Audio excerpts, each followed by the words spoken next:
The Meridian Solutions building towered into the night sky, a lone spire amidst the silent forest of concrete. Its glass panes reflected the faint glow of the city lights, but inside, the building was nearly swallowed in darkness. Only a few dim security lights flickered across select floors, casting an eerie, sterile stillness. At 3 a.m., the place should have resembled a ghost town. Gavin Royce, a man cloaked in ordinary khakis and drugstore reading glasses, quietly stepped out of the elevator onto the 14th floor, his footsteps echoing like whispers in the silence. 2 weeks. That was how long he had lived under a false identity. James Fuller, a so-called temporary night supervisor hired to audit security protocols.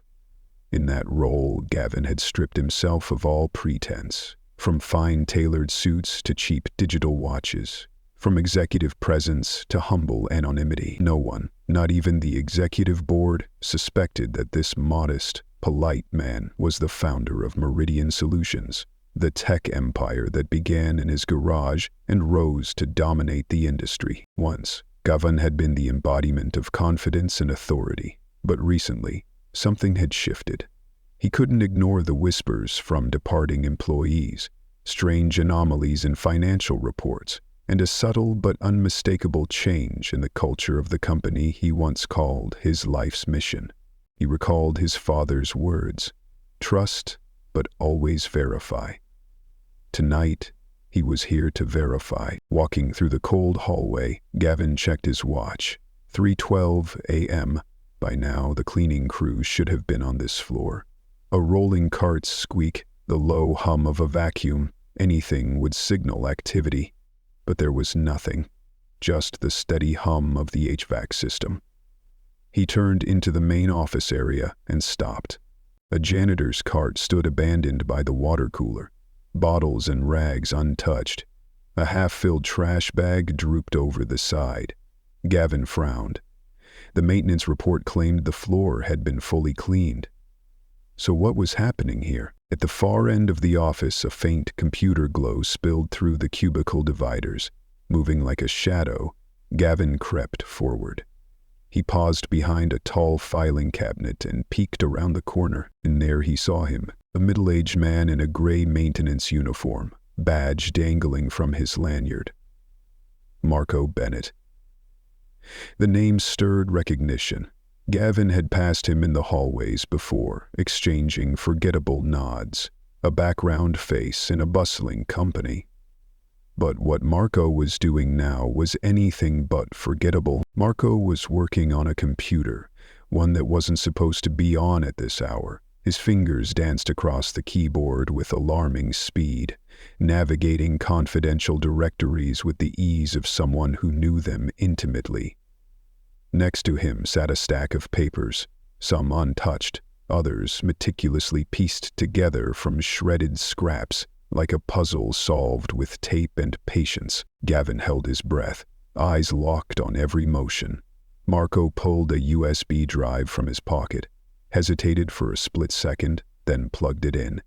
Files began to transfer. Employee records, internal data. A chill snaked down Gavin's spine.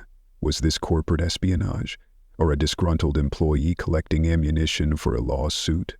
Either way, it was no small matter. Marco froze, turning his head toward the corridor.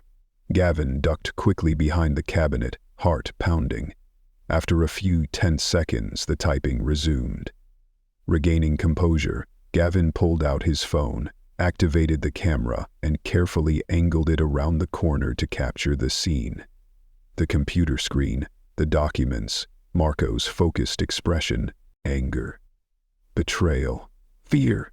They all collided in Gavin's chest like a storm building toward eruption. Anger, betrayal, fear.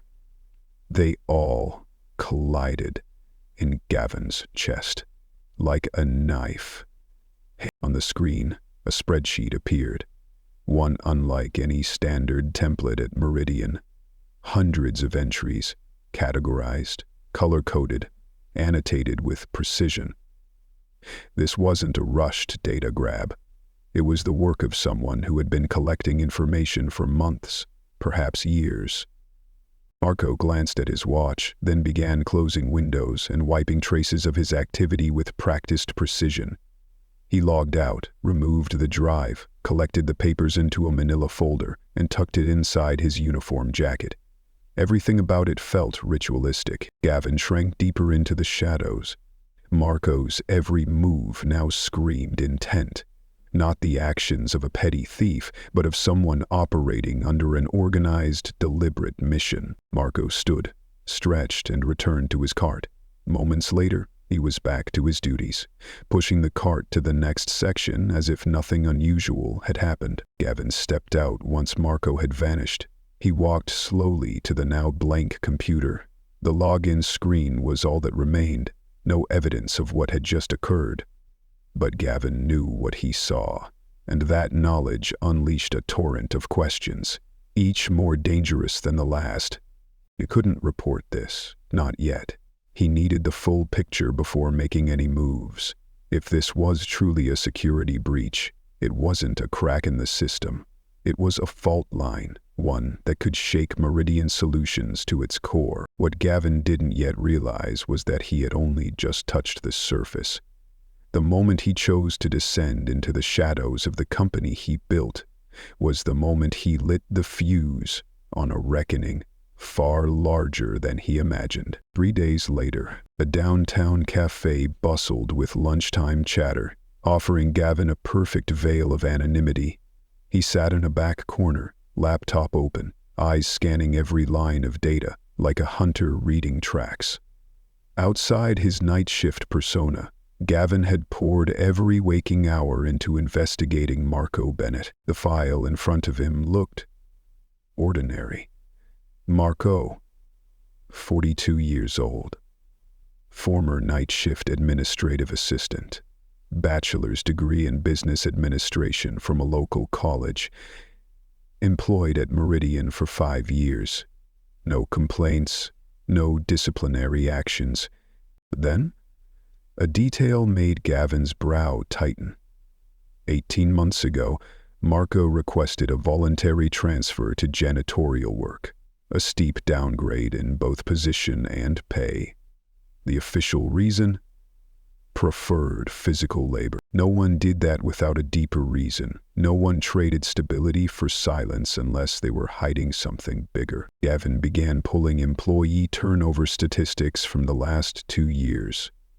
What he found made him sit bolt upright. Turnover had spiked from 7% to nearly 24%.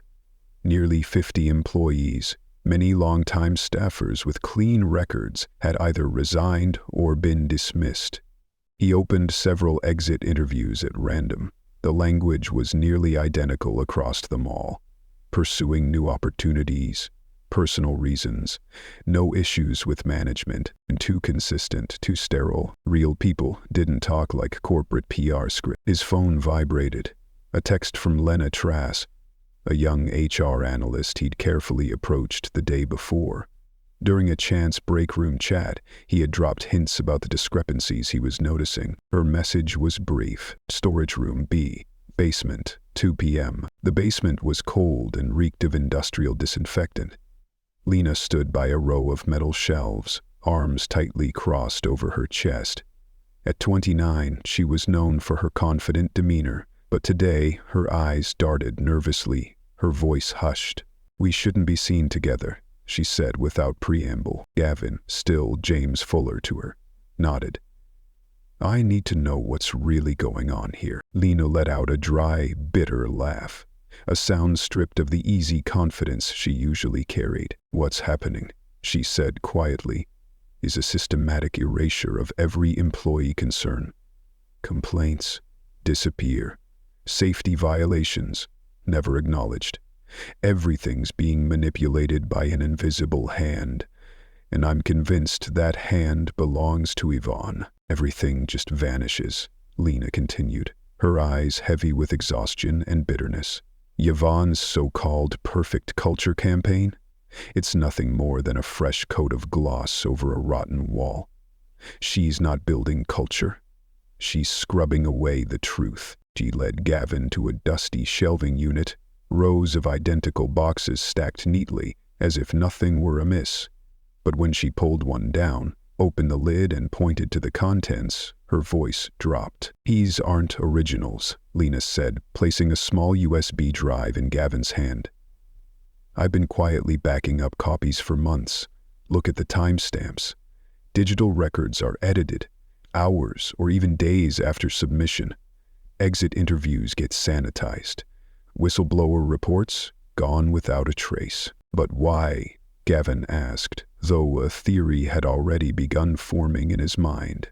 "Bonuses," Lena replied without hesitation. "The executive team earns massive bonuses for maintaining perfect employee satisfaction scores. No complaints, no risk, just profit in their pockets." Gavin slipped the USB into his pocket. In his mind, one name began to echo like an alarm bell. Marco Bennett. Lena paused. "You know about Marco?" "He works late at night, I've seen." Lena's shoulders eased, as if relieved of a burden she'd been carrying alone. So he's still at it," she murmured.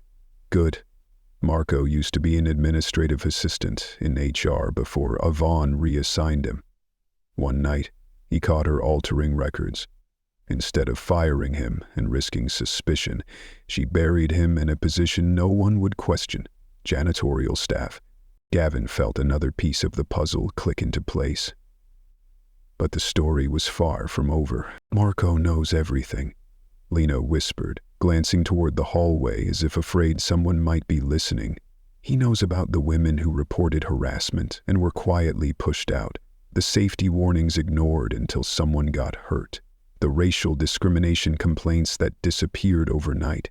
He's been salvaging documents from shredders, copying files before they're deleted, talking to employees after hours when no one's watching." A loud door slam echoed from down the hall. Both of them flinched. Lena stepped back. "I have to go," she said urgently.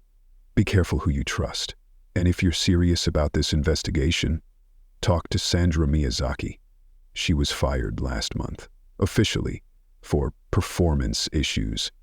But she caught Yvonne red hand, instructing her team to doctor employee records. That night, Gavin returned to his undercover role, the invisible man in the shadows of Meridian. He followed Marco, who kept to his usual routine, cleaning methodically until around 2 a.m., then shifting to data collection. But something was different tonight. Marco didn't go to the offices. He headed to the basement records room. Gavin tailed him, using his security access to slip in through a side door. Hidden behind a tall shelf, he watched. Marco opened a supply cabinet, where there should have been nothing but cleaning chemicals and mops. But when the door swung open, Gavin saw something else entirely. A hidden archive. Dozens of folders, USB drives labeled by date, and, most startling of all, a small digital voice recorder, clearly used to capture conversations unnoticed. Marco pulled out a folder, added a few new documents, then paused, as if sensing something. He didn't turn fully around, but he spoke, low and steady. "I know someone's there. I've felt your eyes on me for days." He looked in Gavin's direction, staring into the darkness. "Whatever you're planning, just remember, the truth always finds its way out. Always." Then, as calmly as ever, he closed the cabinet, locked it, and rolled his card away. Just another janitor in the night, carrying secrets the world was never meant to see. Gavin remained frozen in place long after Marco had gone, caught in the gravity of what he'd witnessed. This wasn't just corporate espionage. This was a one-man war against a system that had rotted from the inside out. Rain pounded against the glass windows of Meridian Tower's 23rd floor like war drums foretelling the storm to come. In the dark conference room, Gavin sat waiting. The digital clock ticked silently. 3:00 a.m. On the dot, the door opened. Marco stepped in, flipping on a single desk lamp that cast long shadows across the gleaming table. Gavin emerged from the corner. "We need to talk, Marco." Marco startled, dropping the folder in his hands. Papers scattered across the floor. Gavin caught a glimpse of one marked "Internal Complaints," bearing a fresh resolve stamp. "Mr. Fuller," Marcus said, voice calm and collective, bending to retrieve the pages. "Or should I call you by your real name?" "You know who I am," Gavin replied.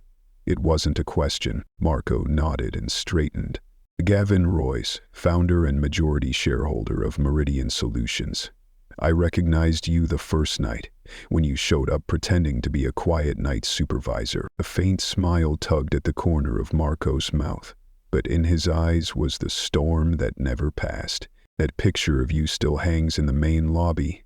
The beard and glasses might fool others, but not someone who watched this company grow from within," he said quietly. "If you went undercover in your own company, I figured you must have already suspected something was wrong." Marco gestured to the conference table. "We should sit. This is a long story, and my knees aren't what they used to be." The two men sat across from each other, a simple table between them, but a chasm of trust and betrayal beneath it. Under the soft glow of the desk lamp, Gavin studied Marco's face. He looked far older than the picture in his personnel file. The lines around his eyes weren't just from age. They were carved by years of fatigue, of unspoken frustration. His calloused hands moved with precision, steady and deliberate. The hands of a man who had spent a lifetime focused on detail, even in the shadows. "I didn't steal anything," Marco said, sliding the disheveled papers toward Gavin. "I just tried to preserve what was about to be erased." "Lena Truss said something similar," Gavin murmured. "She told me you were demoted after uncovering irregularities in HR records." A shadow passed across Marco's expression. "Lena's brave, probably too brave for a place like this." He leaned forward, voice quiet but firm. 18 months ago, I caught Yvonne Clark altering exit interviews. Not just editing, rewriting them completely to erase every negative word. When I confronted her, she laughed. Said it was standard procedure to protect the company's image. "Why didn't you go to upper management?" "Or to me?" Gavin asked, his voice shifting from surprise to a tone of painful self-reproach. "I tried," Marco replied, his eyes growing cold. "I sent an email directly to Catherine Winters, the COO. But the next day, I was called into Yvonne's office. She had a printed copy of that email. It never reached Catherine." Marco pulled a worn notebook from his pocket, its pages frayed from time. "She's got people everywhere. Every channel of communication is filtered, carefully screened before it reaches the executive level. And that's when they made you a janitor." "There was no real choice," Marco nodded. "Either I voluntarily took the janitorial role, or I'd be fired for fabricated misconduct. A black mark that would follow me for the rest of my life." Gavin was silent, processing it all. "Because janitors are invisible. They go everywhere, hear everything, but no one pays attention." "Exactly," Marco said, opening the notebook. "Do you know what this company throws away every day? Original documents, handwritten notes, printed draft emails that people forget to destroy. The shredder in HR never stops running." He slid the notebook across the table to Gavin. "People talk in front of janitors like we're furniture. I've heard managers discuss strategies for pushing employees to quit without firing them. I've seen them toast to success when they drive someone out, saving on severance, preserving the illusion of a spotless HR record." Gavin flipped through the pages, his gut tightening. Names, dates, incident details, all meticulously recorded in Marco's neat handwriting, like an internal investigative report. A horrifying picture came into focus. A warped system, a manipulated culture, and countless lives trampled under the banner of efficiency. "That's not even the worst of it," Marco added, pulling out a small USB drive. "Yvonne didn't just bury complaints, she created a blacklist. Anyone who spoke up was flagged. No promotions, impossible workloads, the worst shifts. Until they quit." "More," Gavin whispered, his voice barely audible. Money, Marco said flatly. The executive bonus package includes a substantial payout for maintaining perfect employee satisfaction. Last year alone, Yvonne and her circle split over $3 million in culture bonuses. Gavin turned away. A wave of nausea rose in his chest as he remembered signing off on those bonuses. He had taken pride in what he thought was a thriving, progressive company. But it was all an illusion, built on silence and suffering. Marco wasn't done. 6 months ago, Yvonne introduced a new policy. Anyone who submitted a complaint was required to attend a culture alignment session. Behind closed doors, they were told the problem wasn't the company, it was them. That they couldn't adapt, that they were the problem.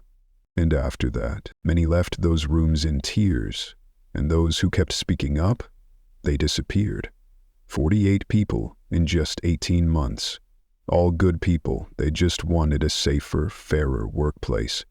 Or, to put an end to harassment, Gavin stood abruptly. He couldn't sit still any longer. He began pacing the conference room, fists clenched. I built this company on a vision, he said, voice cracking. I wanted it to be different, a place where people were valued. He stopped, his eyes rimmed red, voice trembling.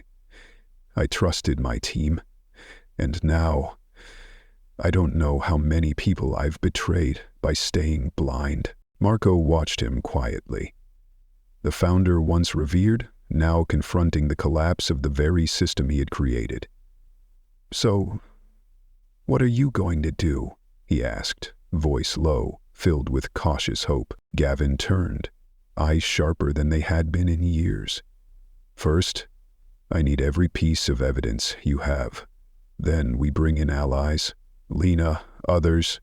There must be more people who've seen the rot. Marco nodded slowly. There are. But they're scared. Yvonne built a culture of fear. Then it's time, Gavin said firmly, to build a culture of courage instead. The small conference room in an old downtown hotel had been booked under a fake name. 6 people sat around a round table, an unlikely alliance brought together by one shared purpose: bring the truth to light. Gavin had shed the James Fuller disguise. He wore simple clothes now, but his presence was unmistakable. The founder of Meridian Solutions. Beside him sat Marco in his familiar gray uniform, fresh from the night shift. Lena Traz, tense and alert, tapped her pen nervously against a thick folder. 3 former employees, Sandra Miyazaki, Darius Wells, and Terrence Foster, completed the circle. Thank you all for coming, Gavin began, his voice heavy with responsibility. I know what you're risking just by being here. Sandra, who had been fired only a few weeks earlier, leaned forward, eyes sharp. Why should we trust you now? Where were you when Yvonne was destroying people's lives? The air went still. Gavin swallowed hard, bowing his head.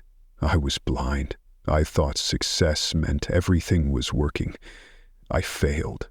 Not just you, but everyone at Meridian. Darius shook his head, doubt clear in his expression. Words won't give me back the 2 years I lost from being blacklisted. Marco opened his briefcase and placed a thick stack of documents on the table. This isn't about words, it's about action. For over an hour, the group went through page after page of evidence.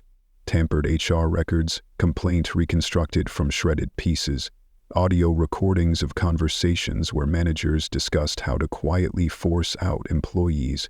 Lena presented internal metrics proving how the system was designed to bury issues. Sandra, Darius, and Terrence shared their stories, each one filled with pain, outrage, and loss. There's a pattern, Lena said, unfolding a large chart across the table. Every complaint, especially those involving leadership, is handled in 3 phases: isolation, devaluation, and elimination. Isolation, she explained, means they're removed from meetings and projects. Devaluation, suddenly their work is subpar, even if they were once top performers. Elimination, either termination for poor performance or they're pushed to quit by creating a toxic environment, Marco added. Exit interviews are replaced with cookie-cutter lines like seeking new opportunities or personal reasons. They're so uniform, it's impossible to believe they're real. Gavin looked around the table. On every face was pain, fury, and, somehow, hope. I want to make this right, he said. Not with apologies, not with payouts, but by rebuilding Meridian into what it was supposed to be. How? Terrence asked. Yvonne controls the executive board. The bonuses keep them loyal. A heavy silence settled. Then Sandra spoke, calm but firm. We need to expose everything, all at once. No warnings. No time for them to spin or destroy evidence. Lena's eyes lit up. The company work while quarterly meeting. It's in 4 days. Everyone will be there. The executives, the board. Darius frowned. Yvonne controls the agenda. She'll never allow it. He doesn't have to, Gavin said, a plan forming in his mind. I'm the majority shareholder. I can request time to speak, no explanation required, they can't deny me. But documents alone won't be enough, Sandra warned. People like Yvonne always have a backup plan. They'll twist the story. Marco, who had remained quiet until now, finally spoke, his voice soft but unwavering. Then we make it undeniable. Not just files, but people.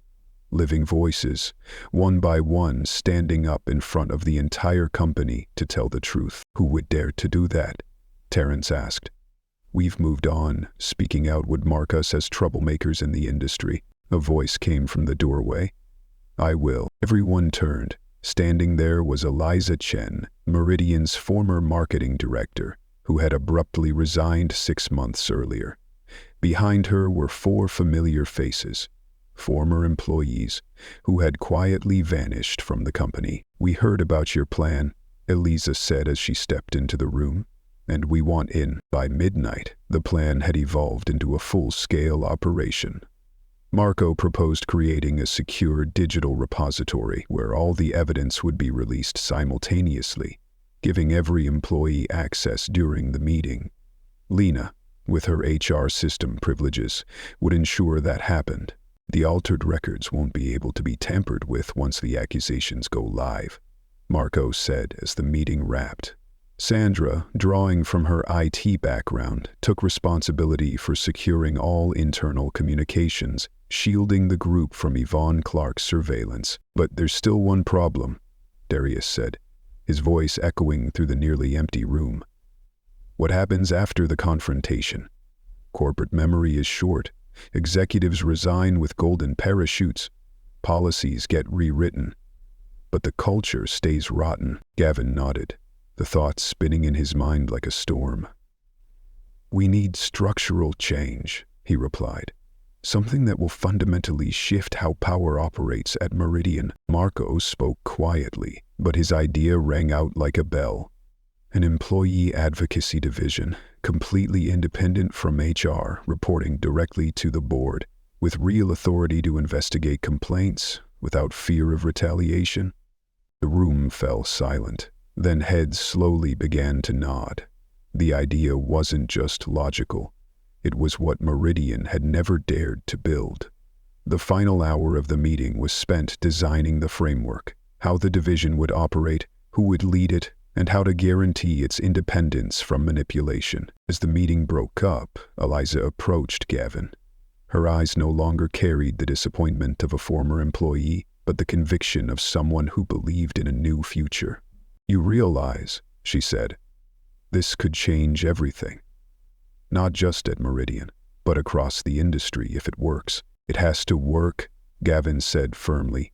Not just for business, but because it's the right thing to do. Outside the hotel, the first light of dawn cast a faint glow across Gavin and Marco's faces as they stood quietly, watching the last of their allies' cars disappear into the distance. Marco turned to him. Tomorrow, you disappear. No more night supervisor. No contact with any of us until the company meeting. Yvonne has eyes everywhere, Gavin agreed. Marco smiled gently. Not bitterly, just the expression of someone who had spent a long time living in the shadows. "I'll keep doing what I've been doing. The invisible janitor. 4 more days, and then everyone will finally see." They parted ways, unaware that from a nearby parked car, a figure had been watching. Yvonne Clark's personal assistant was already on the phone, dialing a number that would never appear on any call log. The grand conference center at the top of Meridian Tower buzzed with anticipation. The company's quarterly meeting was usually a parade of optimized department updates, glowing executive forecasts, and HR's polished culture metrics. But today, the air felt different. Rumors had swirled that the company's elusive founder, Gavin Royce, would make a surprise appearance. No one knew why. Yvonne Clark stood at the podium, immaculate in a sleek charcoal suit. She ended her presentation with a professional smile, though her eyes remained sharp as they swept over the crowd of 300 employees. "Before we move on to the next agenda item," she said, her voice smooth but edged with steel, "I'm pleased to announce that our founder and majority shareholder, Mr. Gavin Royce, has requested to speak to the company." A murmur rippled through the room as Gavin stepped onto the stage. For many employees, it was the first time they had seen him in person, outside of the framed portrait in the lobby. He brought no slides, no notes, just himself, with steady eyes and a heart heavy with purpose. "Thank you, Yvonne," Gavin began, his voice carrying clearly across the now quiet room. "I'll keep this brief." Meridian Solutions was founded on one simple belief: a company succeeds when its people succeed, when they feel heard, respected, and safe. He scanned the room. At the back, Marco stood silently in his maintenance uniform, nearly blending into the wall. Lena sat mid-row, hand poised over her tablet. The former employees, Eliza, Sandra, Darius, stood quietly along the walls, having entered unnoticed during Yvonne's presentation. "Today," Gavin continued, "I want to talk about the truth.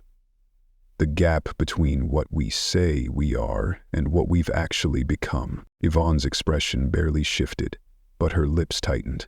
No one in the room seemed to notice, except those waiting for that exact moment. "For the past 18 months, Gavin said, his voice firm, Meridian has operated under a deliberate system, one designed to silence concerns, punish whistleblowers, and uphold a false image of harmony, all to justify massive executive bonuses tied to zero-complaint metrics." A heavy silence swept the room. Employees looked at one another, shocked, confused, even fearful. But in some eyes, there was recognition. They had seen things, heard things, but had never dared to name them. A few people dropped their gazes in shame. Others stared at Gavin, stunned, uncertain, or quietly hopeful. "That's a serious accusation," Yvonne said, standing suddenly, her voice still calm, still performative. "Perhaps we should discuss this privately." "There will be no more private conversations," Gavin replied, his voice resolute. This wasn't a suggestion, it was a verdict. No more altered records. No more employees forced out for telling the truth. He nodded to Lena. Instantly, every screen in the room changed, split down the middle. On one side were the original employee complaints, on the other the altered or deleted versions. Simultaneously, every employee received an email link to a secure database. "It contains 18 months of evidence," Gavin announced. "Original documents, recorded conversations, and testimony from dozens of former employees who were systematically silenced." The room exploded into chaos. Gasping breaths, frantic typing, and cries of disbelief erupted from every corner. "This is absurd," Yvonne roared, marching toward Gavin. "You can't possibly verify the authenticity of those documents." A calm but firm voice rang out from the back of the room. "We can." Marco stepped forward from the last row of seats. He was invisible no longer. The crowd parted as he walked slowly toward the stage, his back straight, eyes locked on Yvonne, Marco Bennett. Yvonne hissed, her lips tight. The night janitor with a vivid imagination. Before that, Marco replied, I was an administrative assistant in HR until I caught you altering records 18 months ago. He reached the stage and turned to face the room. Instead of firing me, which would have raised suspicion, she demoted me to janitorial work, thinking I would fade into the background. Marco smiled, for the first time with confidence. She was right, I became invisible. But the invisible see everything. As signal, Sandra Miyazaki stood up. Her voice rang clear. I'm Sandra, former lead data analyst. I reported harassment by a vice president. The next day, my access was revoked. 2 weeks later, I was fired for poor performance. Then, like a slow, powerful wave, other former employees rose, each one sharing a story, a pain, a truth. Yvonne trembled, trying to maintain control. This is an organized attack, and those attacked brought evidence. Gavin cut in, gesturing to the screen where emails from Yvonne herself were displayed. Ordering data alterations, suppressing complaints, and targeting troublemaking employees. How did you get those emails? Yvonne asked, her voice cracking. The company's automatic backup system stores all executive communications, Gavin said. As majority shareholder, I have access. And thanks to Lena, she reminded me. The room fell into stunned silence. Hundreds of eyes now followed a story no one expected. A truth unveiled before their very eyes. Yvonne Clark, Gavin said, his voice now the voice of justice. You are terminated from Meridian Solutions. Effective immediately. Right on cue, 2 security officers flanked Yvonne. She faltered, tried to speak, then slumped in defeat. No excuse could withstand the truth. From this moment forward, Gavin continued, all bonus systems tied to complaint suppression are abolished. The entire executive board will undergo a full review. He turned to Marco, quiet, humble, yet resolute. And now, I want to introduce someone you've all seen but never truly seen. Someone who chose to keep fighting for the truth, even when everyone else looked away. A spotlight shone on Marco, his gray uniform glowing. He stepped to the podium. The room held its breath. I've worked at Meridian for 5 years, Marco began. First in HR, then as a janitor. During that time, I watched good, talented people be pushed out, simply for speaking up. He looked around, locking eyes with those who had just shared their truths. But silence doesn't solve problems. It only buries them deeper. From the front row, Gavin watched Marco with pride. The man he once found working alone at 3 a.m. had become a symbol of courage. Tomorrow, Marco continued, we don't just fix policies or procedures, we rebuild trust. The kind of trust that only comes from real transparency. Gavin stepped beside him. Which is why I'm announcing the formation of a new department at Meridian Solutions, the Employee Advocacy Division. Independent from HR, reporting directly to the board, gasps rippled through the crowd. Surprise, skepticism, and hope. We need a leader, Gavin said. Someone who knows the cost of silence. Someone brave enough to guard the truth. He turned to Marco and extended his hand. Marco Bennett, will you serve as the division's first executive director? For a moment, the packed room stood still. Then applause, tentative, then thunderous.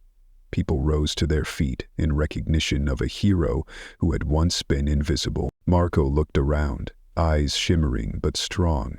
He nodded. I accept. Effective immediately, Gavin declared. Marco will assemble a team to review all personnel actions from the past 2 years. Anyone wrongfully terminated will be contacted.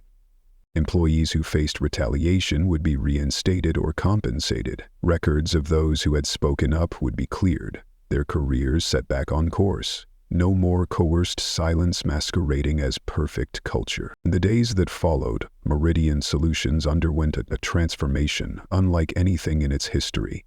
The old executive team, stripped of their curated bonuses, faced accountability. Some resigned. Others stayed, committed to rebuilding trust. 3 weeks after the reckoning, Marco Bennett sat in his new office, once a dark storage room, now open and filled with light.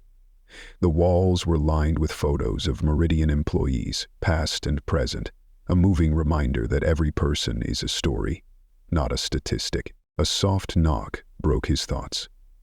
Sandra Miyazaki entered, now officially reinstated as Director of Data Analytics. She placed a tablet on Marco's desk. Her smile bright. The system's live.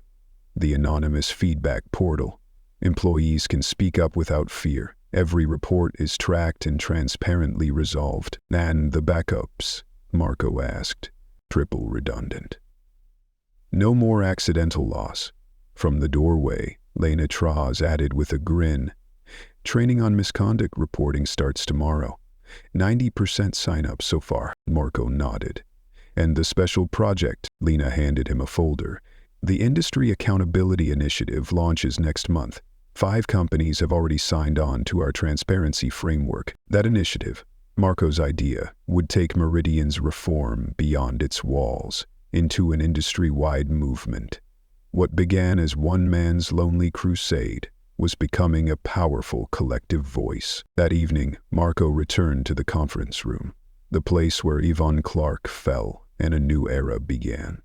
It was empty except for Gavin, who stood by the window gazing at the city lights. Having second thoughts? Gavin asked as Marco approached. No. But it's a lot, Marco said. From janitor to executive in 3 weeks. The title changes.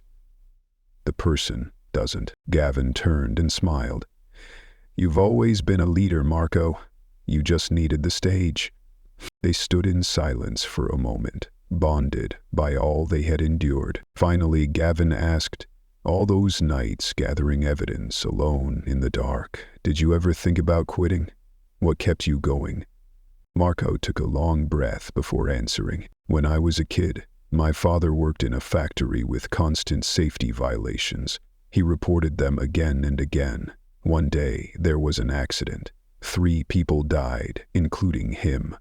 He paused, the memory still sharp after all these years, that the company said there were no records of his reports. No one was held accountable. Gavin swallowed hard. I'm sorry, I stayed, Marco said quietly. Because someone has to remember. Someone has to keep the truth alive, even when no one listens. Because someday, the right person will hear it. He reached out. Gavin took his hand. No longer boss and employee, but partners in transformation. Outside, the city lights shimmered like stars. Inside, Meridian Solutions, a new constellation was forming. Built from voices once silenced, now rising together in powerful harmony.